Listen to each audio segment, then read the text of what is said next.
The president telling reporters this morning that the Fed should lower rates and move to a strategy of quantitative easing. Our Steve Liesman has more. Hey, Steve.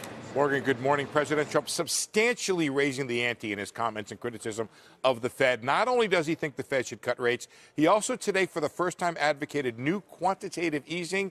That's the emergency measure from the financial crisis where the Fed buys bonds and increases its balance sheet to push down interest rates.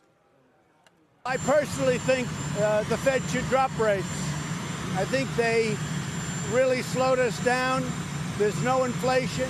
I would say in terms of quantitative tightening, it should actually now be quantitative easing.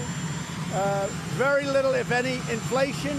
And I think they should drop rates and they should get rid of quantitative tightening. You would see a rocket ship.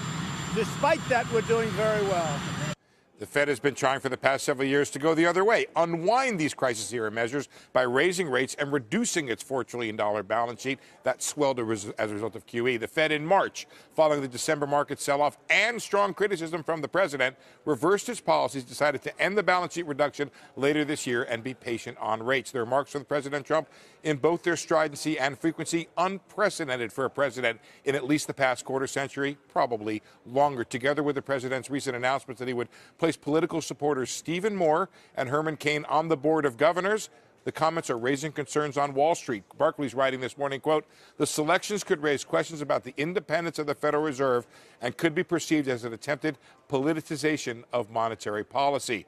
The president's call for rate cuts and QE come as the government reported better than expected jobs numbers. And many economists see some slowing this year, but generally solid growth. And Morgan, they're upgrading the current quarter from the weaker first quarter right now. So I think there's some eyebrows being raised right now about this idea of QE.